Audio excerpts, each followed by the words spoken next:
did God deliver me from addiction, he delivered me overnight. Here we go. I feel like I have so many testimonies, but we're going to start with one thing God has delivered me from, and that is addiction. I struggled with addiction, and it's crazy because even up until today, earlier, I'm like, oh, well, this part wasn't such a big deal. But I was lying. Like, it was a huge deal for me when it came to dealing with addiction. And not only did God deliver me from addiction, he delivered me overnight. I got baptized last year, and that was something God instructed me to do. And I was scared. I'm not gonna lie, I was terrified because I've obviously been baptized when I was younger. Then I got baptized again like 5-6 years ago at the same church essentially. And then here I am getting baptized again at my big age in front of people that may or may not have seen me baptized before, but also as a volunteer in the church. So that was heavy because for me, I'm thinking they're going to be like, whoa, why is she getting baptized? Hasn't she gotten baptized when she was older before? All the thoughts, all the doubts, exactly how the devil comes into your head. That essentially what was going down. But in that moment, as I stood to the side in the lobby, watching other people prepare, get baptized, a friend came up to me, also on the team that I volunteer on, and she was like, hey, do you want to get baptized? And I was like, yeah. She grabbed my hand and I followed her like a little child through that lobby, and next thing you know, I was getting baptized. And so with that day, actually, should have probably just went straight home, but I didn't. And I feel as if the devil tried to distract me in that very moment, because after the baptism, I knew something had shifted. I could feel it. I literally could feel it. But it just went awry. After that, I just had so much regret. Like, why did I go to that thing? I feel as if the devil was trying to bring out old things in me, something that was meant to be a celebration, but wasn't much of a celebration of me getting baptized at all. Fast forward to the next day, God instructed me to fast. And I didn't even remember that until I looked in here, my journal. I saw what God had instructed me to fast about after the baptism, and I did it. And so I went through the fast, and I don't even know if I would say my expectation was so high, but I knew something was shifting. Like, I could feel the grapple within me. And so that following weekend, after being out, I was like, I don't want to do this anymore, God. God, I repent. I'm sorry. I don't want to do this anymore. And that was in regard to my addiction. That was me drinking and smoking, especially when I got stressed. Yeah. Hey, that was me. The next day I wake up and I'm like just thinking regular day. It's Sunday, go to church. The whole day goes by. Something a little stressful may have happened. No urge to smoke. Next day, same thing. Next day, same thing. Next day, next day, next day, next day, next day. And here we are a year later, and I am still 100% sober. And so I know you guys are probably like, wait, what the heck? Like, what are you even talking about? Because I have always been a very conscious of my image. So you would never catch me smoking a vape online or smoking a blunt online, or any of those things, or talking about doing it publicly, because obviously I felt like it was a little unkish and a little embarrassing as a woman to do that. So I hid it very well. Yeah, it started a long time ago. It started socially, to be honest. Once every couple of months, maybe once a year. It wasn't always consistent. It would be a social thing. I'm hanging out with someone. I'm with a significant other who does it, so I'm doing it as well. I don't say that to say that it was on the person that I was dating, because it was a fully intentional decision that I was making doing that. Like, nobody forced me to smoke. Nobody forced me to drink. But I felt as if it was a great coping mechanism when I was out socially. I also didn't feel like I could be physically intimate without drinking or without smoking. So it was something that I leaned on and depended on. And so we're not talking about lust today, But we may eventually get there. I don't even know what this is, but all I know is that I need to be obedient to God and release my testimony. So here I am. I was a party girl. I always was partying. I was in the club. The way that I made money was throwing events essentially. And the atmosphere, the entertainment industry, drinking is glorified. You're not really lit or cool or whatever it is if you don't have multiple bottles at your table. So of course I was at the tables where they were popping bottles. Of course I was individually popping bottles. I was riding the boat. I was doing all the things, getting litty, like all the things. I thought it was normal. I thought that it was normal to get excessively drunk. I thought it was normal not to remember your night. I always would say, what's the purpose of drinking if you don't get drunk? Because it doesn't taste good, right? So I was like, yeah, like if I'm going to drink, I'm going to get wasted. And so wasted I would get every single time. What started off in good fun later on just kind of progressed into its own thing. I used to be a quote unquote happy drunk. I think as life went on and I got more anxious and the spirit of rage got into me and all the different things, I wasn't a happy drunk anymore. I was emotional. I was angry. I was belligerent. I didn't know how to handle it. But I was good at hiding it in public. You wouldn't be able to really, unless you knew me personally, you wouldn't know I was drunk. You wouldn't know, like I wasn't sloppy. I wasn't falling all over the place. I didn't walk around with a alcohol bottle and a brown bag. When I drank, I hated the person I was. I was not in control. I found myself in places I shouldn't be. I found myself doing things I shouldn't be doing. I found myself saying things that I shouldn't say. That other person that I became when I drank. And no wonder they call it a spirit. But that is not someone that I am or was proud of. And I was not proud of that person in the moment. And I would wake up with so much shame, so much guilt. I felt so disgusting. And I'm like, well, everyone gets lit. It's not an issue. It's not a problem. Culturally, I wasn't addicted. But truthfully, I was. Because I didn't feel as if I could host without alcohol. I didn't feel as if I could have sex without alcohol. Shouldn't have been having sex in the first place because I wasn't married. But even when I did get married, heck, like clearly there should be an issue if I need to get drunk and high to have sex. Did not think that was gonna, I might edit that out. But then the smoking.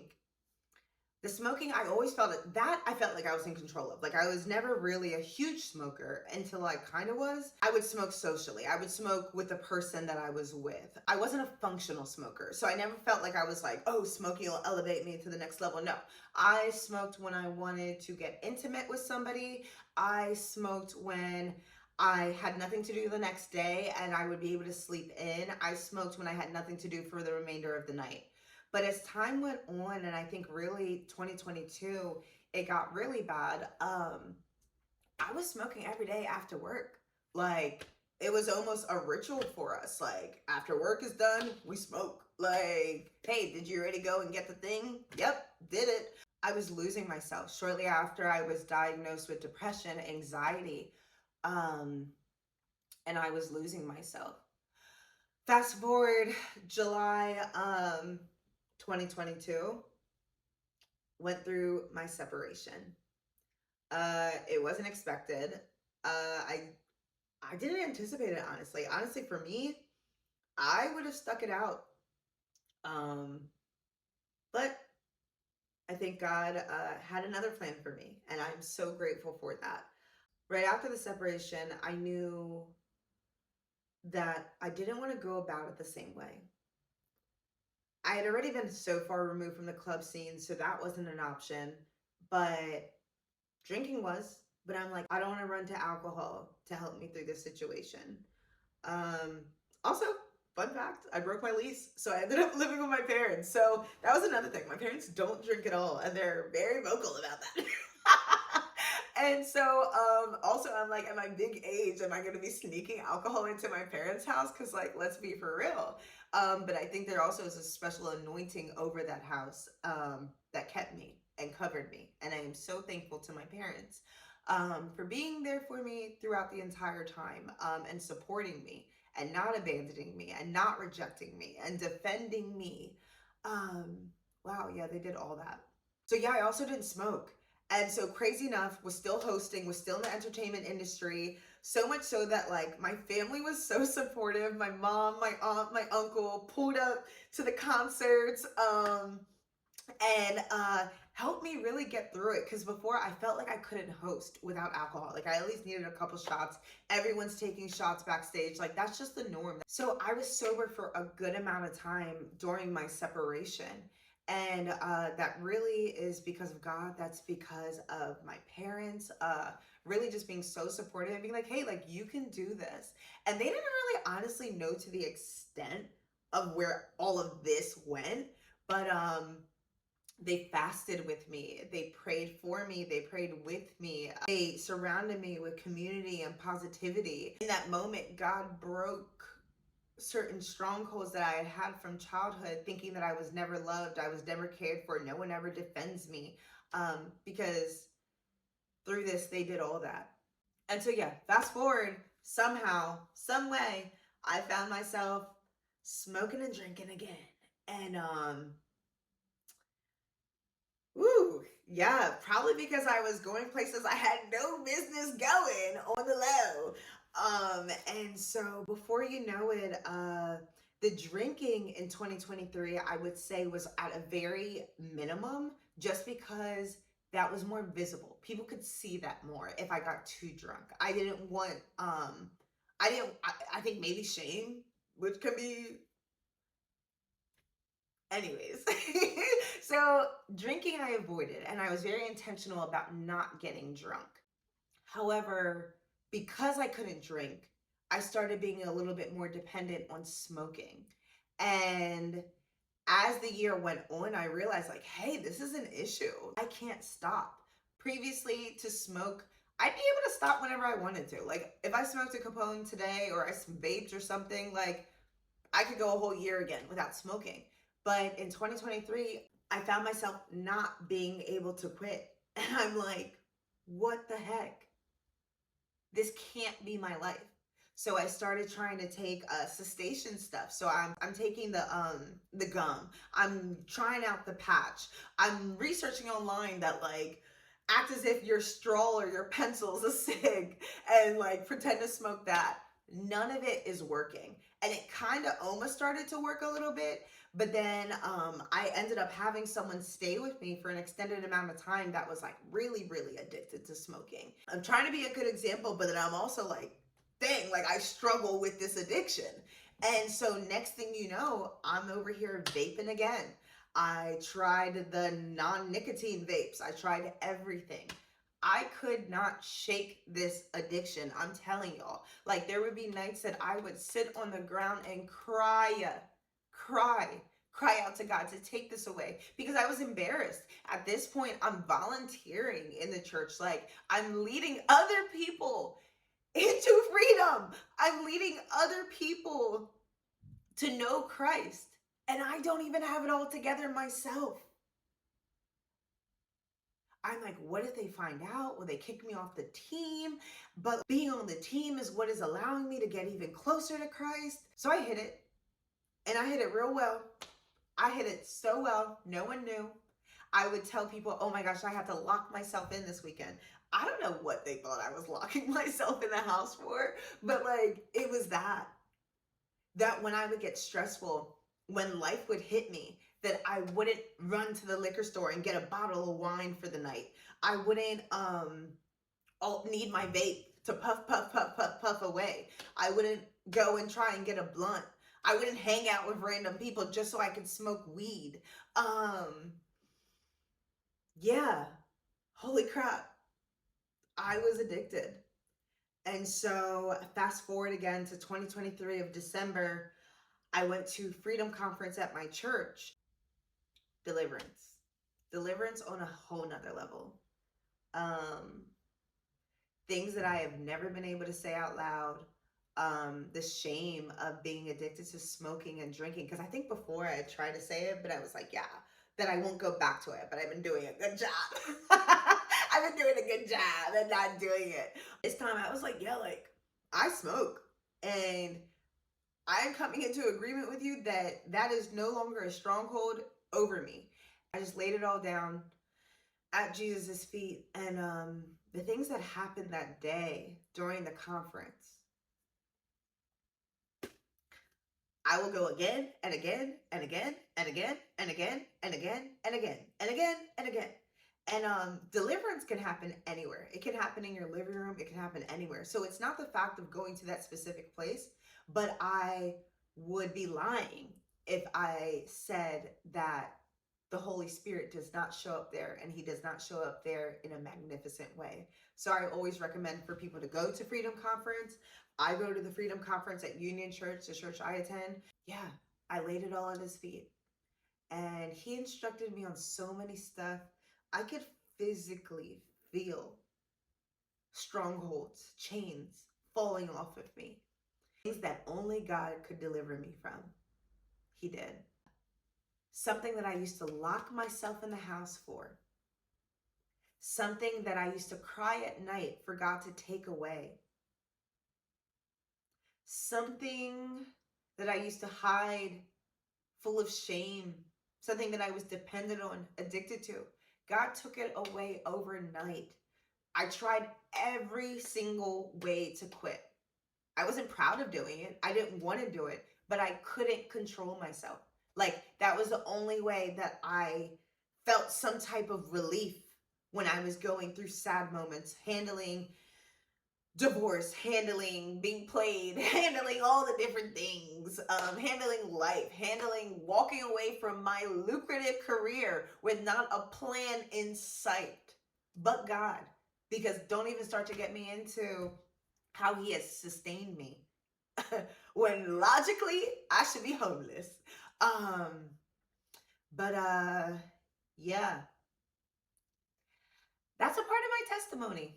So I hope this blessed at least one other person. I hope you know that you are not alone and that God can and will do it if you come out of agreement with whatever it is. There is nothing too big for God. He is an on-time God. He is a suddenly God. He can do it overnight. Miracles still do exist. Miracles still do happen. Like, they really still happen. Like, I am a living miracle. And I know people like to say that, but it is literally a miracle that this happened. I want people to know that they should not be ashamed. It doesn't matter what position you have. It doesn't matter how visible you are. God asked me when all of this was happening, do you want to get free or do you care more about what people think? And in that moment, I told God, I care about what you think and I want to be free. And so God freed me. Do not let what people think, do not care about if you lose this or if you lose that. Everything in this world is worth losing if it's for God. I would not trade the world or anything in this world for the relationship that I have with God. I would surrender and give my life to Christ again and again and again and again and again. I can't imagine doing this without God. Recently, a question that I've been hearing, and I think it was my pastor, but I'm not sure. Would I accept the promises of God without his presence? And I'm not going to lie, when I first heard that question, I struggled. But today, as I sit in front of you, I can confidently say, I would not want the promises of God without his presence. His presence has saved me. His presence has comforted me. His presence has loved me. His presence has wrapped its arms around me. God's presence has kept me, kept my mind, kept my life. It's done everything. God is my best friend. He's my father. He's my guide. He's my everything. So anyways, yeah, hope this testimony has blessed you. Love y'all big. I did it. It's still recorded. I did it. And I'm 100% sober. Love y'all. Bye.